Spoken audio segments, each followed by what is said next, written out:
Hi, cuties! Happy Thursday! You ready for a joke? Alexa, tell me and my students a joke. Why did the yoga instructor buy air freshener? The feet index was rising.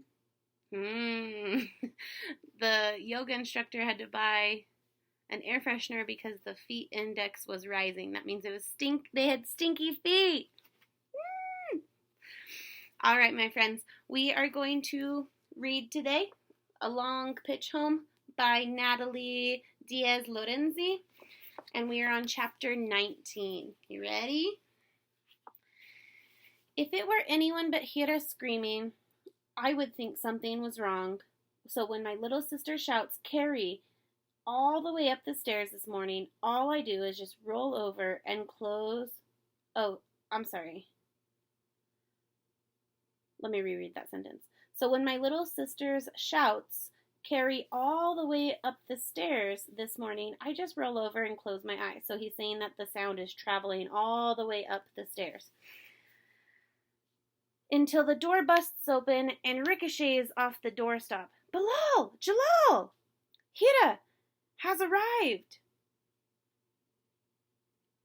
That's not right either. Gosh, sorry guys. Bilal! Jalal! Hira has arrived. So Hira came into their room. From the muffled grunt underneath Jalal's covers, I can tell he's now used to Hira's enthusiasm over every little tiny thing. Before I can ask what she's doing here, my sister scrambles into Jalal's bed and yanks the cord to the window blinds. They zip to the top as a Jalal-sounding oof and ow come from under his covers. Hira stands on Jalal's bed in front of the window in her Hello Kitty nightgown, triumphant. So she's standing there like proud, like she's accomplished something. I sit up, blinded for a moment by the brightness streaming in through the window. Hira, I say, rubbing my eyes, what are you doing? Cupping her hands around her mouth as if there's a chance we won't hear her, she yells, Snow!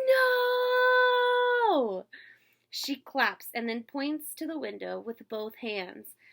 Snow? Snow! So she points to the windows with both hands. I'm out of my bed and next to Hira in less than a second, my palms pressed against the cold glass. Jalal's arm snakes out from underneath his covers and he grabs his phone from the bedside table. His head emerges next, hair sticking up in every direction. A crooked grin on his face. School's canceled, little buddy. You can go back to sleep. With that, he rolls over and burrows back under the blankets. Sleep? Who can sleep? I've seen photos of snow from the K2 mountain. Our Pakistani giant is the second highest peak in the world. But I have never seen snow that covers houses and cars and trash cans by the curb, or bushes or trees, or...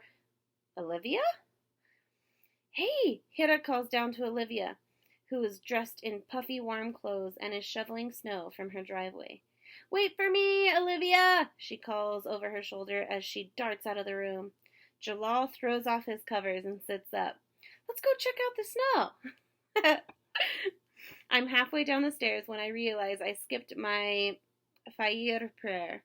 But Uncle sees me and smiles, waving me downstairs. Your first snow, Bilal. Let's get outside. As I gulp down my cereal, I send up thanks to Allah for the snow and promise not to miss the midday prayer. The Dahr. I know I'm not saying these words correctly. I'm trying my best. By this time, Jalal has hauled himself out of bed and he digs out his old snow pants, gloves, hat, and jacket for me. We spend part of the morning building a snowman. Even Humza helps, bringing over clumps of snow that help him, and I help him pat onto the snowman's base. Hira declares our creation to be a snow fairy before running inside to get a tiara, fairy wings, and glitter. Jalal pats the snowman, shakes his head, and says, Sorry about that, man. I pat the snowman too and say, Yeah, man. Sorry.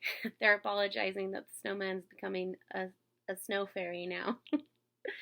Ami decides Humza has already eaten way too much snow and brings him inside to warm up. Olivia rubs her mittens together. Who's up for building a fort? We've got the walls as high as my waist when Jordan comes by. She surveys our work and declares, "Nice." "Thanks." I pat down the top of the wall with my snow-encrusted glove and step back to take in our masterpiece. "Hey, Jordan," Jalal says. "Want to help us out?" "Sure." Her freckles stand out even more in the winter. Hida recruits Jordan to sprinkle glitter on the very top of the snowman. Jalal, Olivia, and I finish our fort, then help Jordan and Hida build another one. Jalal raises a corner of his mouth in a mischievous smile. "You know what time it is, don't you?" Olivia wiggles her eyebrows. "Time for a snowball fight?" Jordan scoops up some snow. "Bring it!"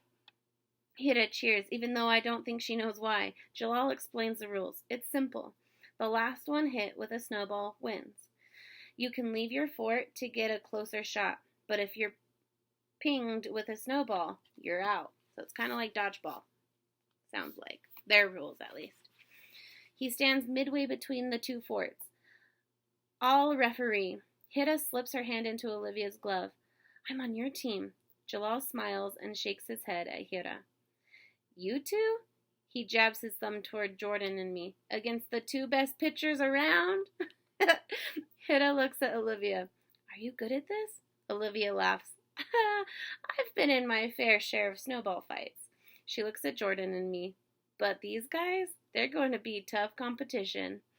Hida thinks about this for a few seconds, then slips her hand from Olivia's and marches over to me. "Let's go, Bilal. You're on my team." Olivia laughs. I'll try not to feel insulted. Jordan and Olivia duck behind their fort, and Hida and I hunker down behind ours. "What's our plan?" Hida whispers, gathering snow into a lopsided ball. We make snowballs as fast as we can, and I'll throw them." "I want to throw them too." Hida crosses her arms. "I've seen that look before." "Fine, you can throw. Just be careful you don't get hit." But once snowballs start flying, it's not long before Hida scrambles out from behind our fort, a snowball in each hand. I peek over the top of the fort in time to see Hida and Olivia pelt each other. "We're out!" Olivia laughs and puts her arm around Hida. I crouch again behind my fort. Now it's down to Jordan and me. I'm careful to shift my position after each throw, ducking behind the snowball so Jordan can't track where I am. The snow wall, sorry. Snowball after snowball flies over the wall, inches from my hat. No matter how fast I make no matter how fast I make and throw snowballs, more and more fall around me. But when 4 snowballs fly over my wall at once, I know something is weird. I peer over the wall in time to see 4 arms launching from behind the fort. "Hey!" I stand and immediately get hit in the chest with 2 snowballs, icy snow spraying in my face. Giggles erupt as Hida pops out from behind the other fort. "We got you, Bilal!" "You're out!" Jalal, Olivia, and Jordan stand, snowballs in hand, grinning. 4 against 1? I say, tossing my snowball up and catching it. "That sounds fair." I smile, then charge their fort. Snowballs fly, and Jalal begs for mercy, and Auntie opens the door. "Hot chocolate, anyone?" Her smile wavers a little when she sees Olivia. "Me!" Hida raises her hand and races towards the door as Auntie helps Hida take off her wet coat, gloves, and hat. Jalal turns to Olivia. "Want to come in?" Olivia glances at Auntie, who is now unwinding Hida's scarf, then looks at Jalal. He nods. Sure, I'd love some hot chocolate, thanks." Auntie looks surprised that Olivia said yes, but there's nothing she can say about it now. We arrange our wet gloves, hats, and jackets on the fireplace hearth and head to the kitchen, where mugs of steaming chocolate are waiting. Yum. I love hot chocolate. You guys know that. I drink it a lot in the classroom, huh? "Wow, are these marshmallows?" Jordan points to a plate in the middle of the table with white star-shaped puffs. I can't answer since I don't know what a marshmallow is, but Jalal grabs one and plops it into his mug. "My mom made these." Olivia's eyes grow wide. You made these? She turns to Auntie. I've never even heard of homemade marshmallows. Auntie smiles. They are fun to make, actually. We can't use the store-bought kind because they contain pork. Jordan's smile fades. Pork? In marshmallows? Jalal grins. They grind up the hooves and other parts of cows and pigs to make the gelatin. You can't taste it. Auntie raises an eyebrow and he adds, I mean, so I've heard. Because she's like, how do you know you can't taste it if you haven't been able to eat like regular marshmallows before? Jordan grimaces. Hooves? Ew. We don't eat pork, Auntie explains, so we buy a special kind of gelatin at the store. Jordan stirs in a marshmallow and takes a sip. These kind are way better.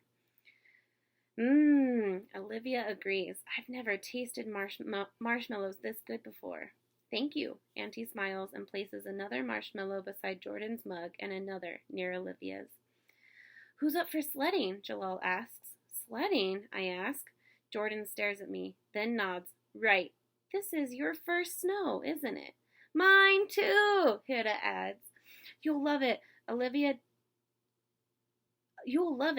takes her last sip of cocoa. How many sleds do we have in the garage? Auntie asks. Jalal stands, spooning out the last of his hot chocolate from the bottom of his mug. I'll check. We've got some too, Jordan says. Olivia gathers the mugs and rinses them in the sink. She reaches for the other mugs to rinse them too. But Auntie turns off the water. I'll finish up here. Olivia looks unsure, but Auntie smiles. Bilal and Hira need some expert sledding instructors. Go on and have some fun. Thank you. Olivia dries off her hands. The hot chocolate was delicious. Hira tugs on Olivia's sleeve. Let's go!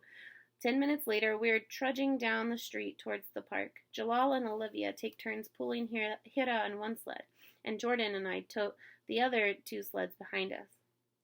Jalal nods at Jordan. Judging by that snowball fight, it looks like you're keeping up that pitching arm. Jordan shrugs. My uncle practices with me sometimes. He's pretty busy with work, though. Hey, Jalal. Hey! Jalal glances at me like I've given him an idea. Jordan, you should come to the indoor batting cages with us sometime, he says. I've been meaning to take Bilal. Jordan grins. That would be great. It would be great. I could learn a lot from her. But why did Jalal have to suggest a place so public? What if other guys from our team come by? Bilal? Jalal is obviously waiting for me to speak. What? Batting cages? Oh, I mean, great. Or we could maybe practice in our backyard, or yours, where no one can see me practicing with a girl, the girl who also happens to be the MVP of a team that doesn't like her. That always makes me so sad for her. It's so sad they don't like her. And she's so good, and she's so nice. Jordan's smile dims a shade. Look! Hira points towards the park and the hill dotted with kids in colorful winter jackets.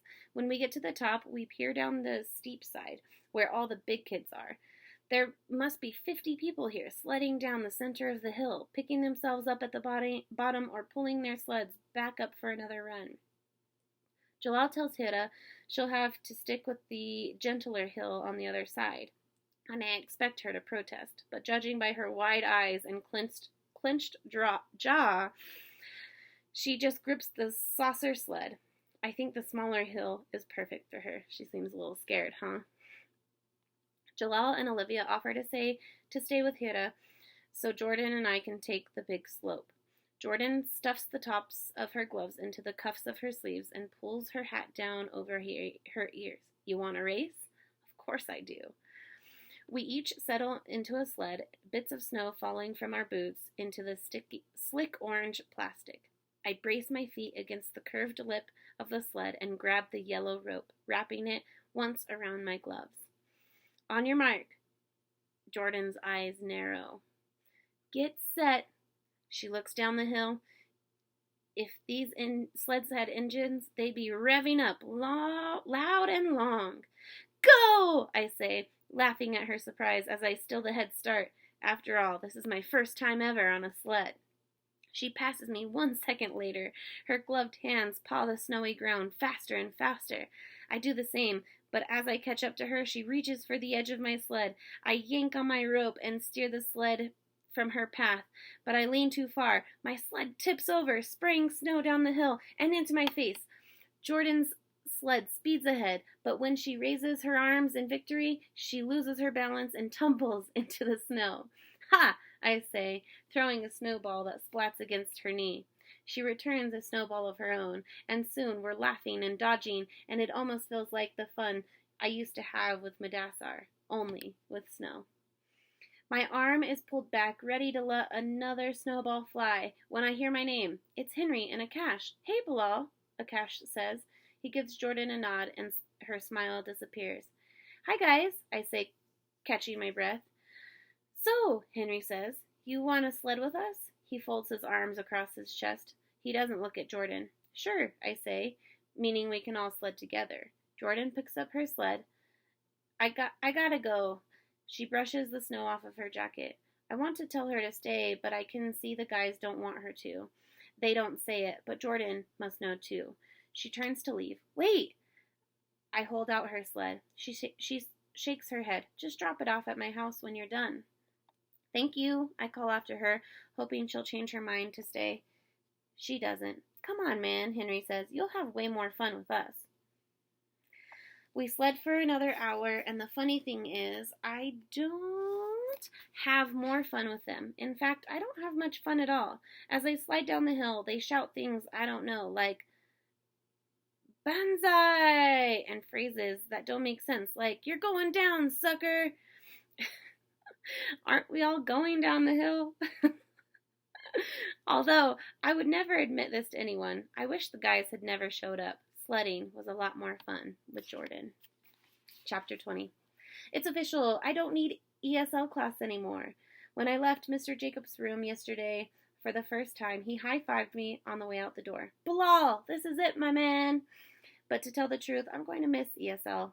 In Mr. Jacobs' class, I felt smart. In Mrs. Wu's class, I still don't understand everything. But Mr. Jacobs says I understand enough. Hopefully, he is right. Today is a holiday called Valentine's Day, so Mrs. Wu says my first full day in her class won't be a typical one. I was happy to learn we have another holiday, until I found out we don't have a day off from school for this one. Also, it is all about hearts and love, red and pink, and some white paper lace called doilies. In other words, it is a holiday made for Hida. I had to buy valentines for everyone in class, sign them, fold them over, and close them up with a sticker. We also had to decorate a box at home to hold the valentines. Mrs. Wu said we could decorate it any way we wanted, so mine is covered with drawings of baseballs and cricket balls. For my first official language arts lesson, Mrs. Wu brings out a jar of candy hearts. Some kids applaud. Others ask if they can eat some. She holds up a hand. Ooh. Today we will be talking about imperative statements. What statements? Maybe I left ESL class too soon. Who wants to choose a heart from the jar? Mrs. Wu calls on Jose. Choose a heart, but no peeking. Jose dips his hand into the jar, pulls out a pink heart.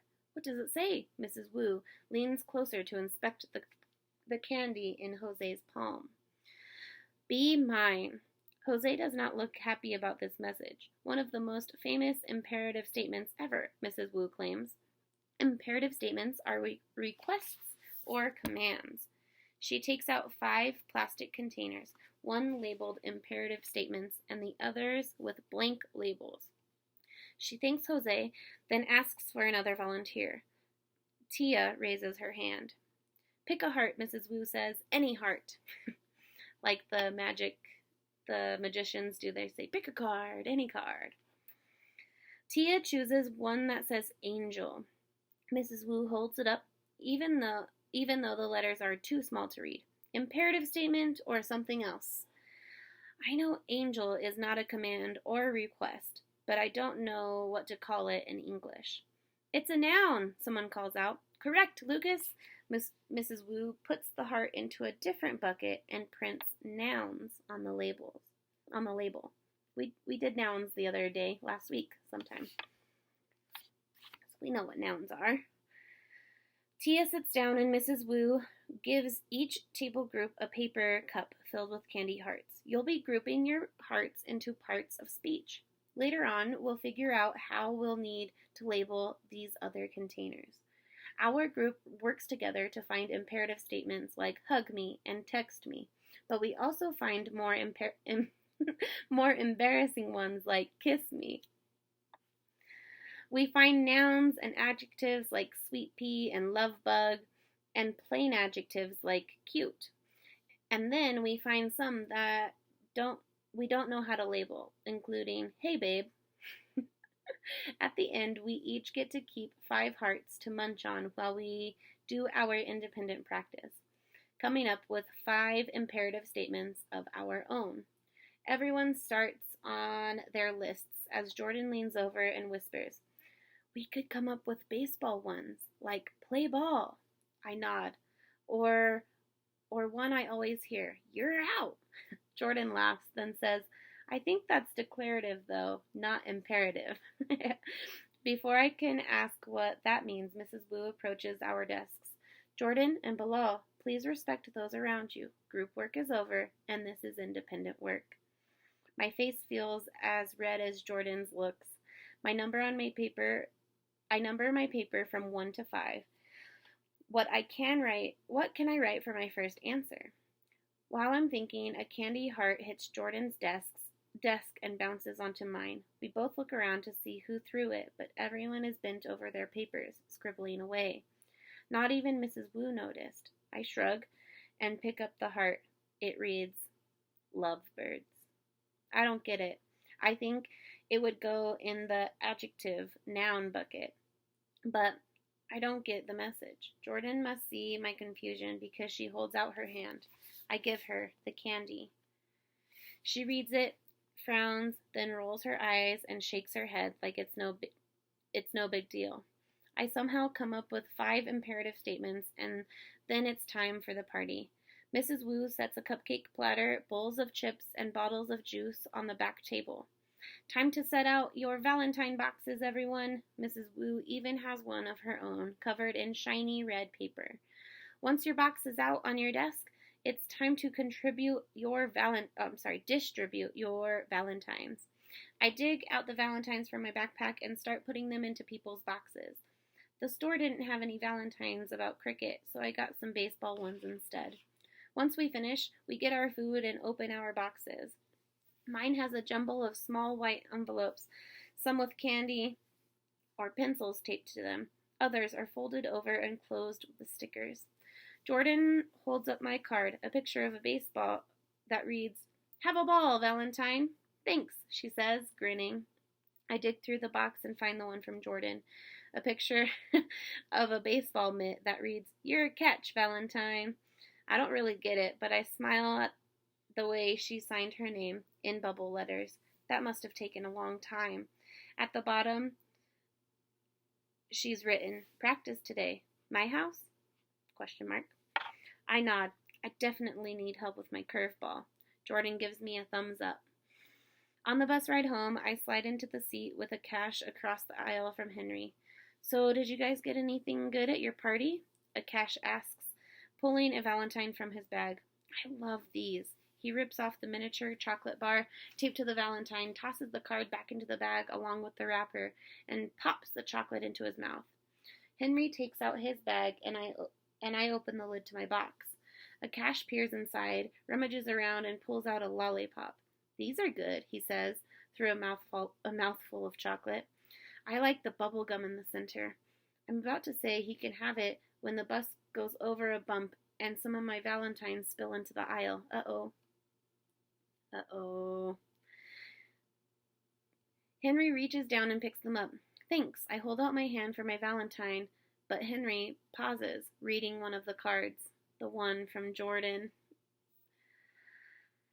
He raises an eyebrow. "You guys practice together?"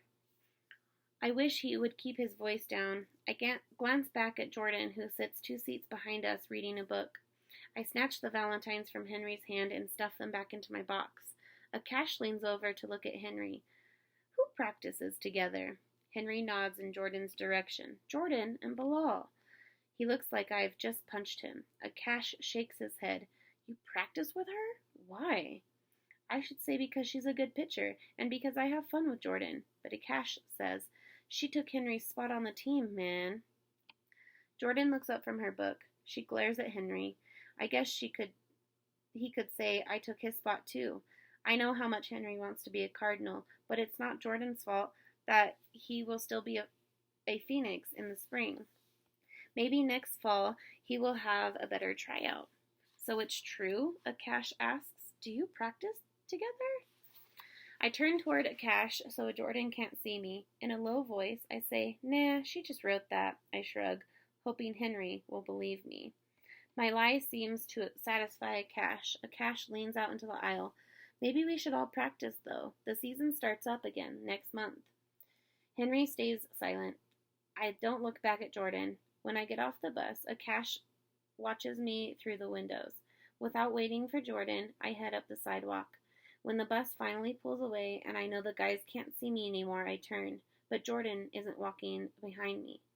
I recognize Coach Matt's pickup truck pulling away from the curb with Jordan in the front seat. I stop by Jordan's house later. As soon as she answers the door and folds her arms, I know she knows. I prayed to Allah she didn't hear my ugly words on the bus. Maybe she only heard what Henry and Akash said. I force myself to look at her, even though she might hate me. I can picture her handwriting on the Valentine card, and I hope the invitation still stands.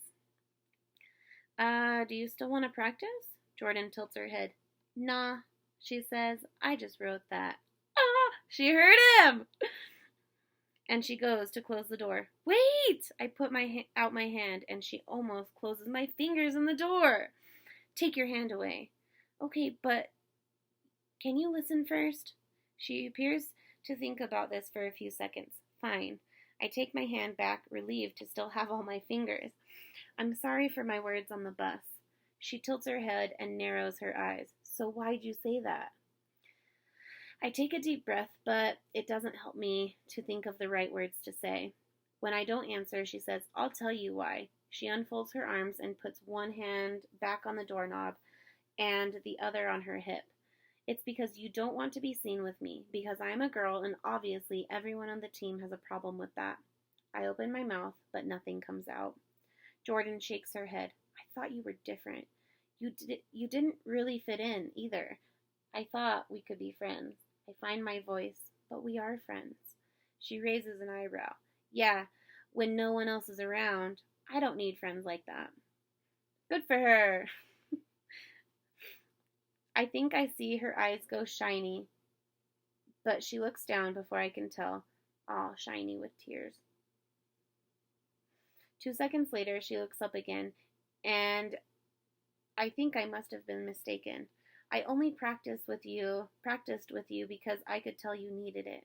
Her words sting. I think of the times we laughed with Coach Pablo during the pitching clinics, but now I wonder if she was laughing at me instead of with me.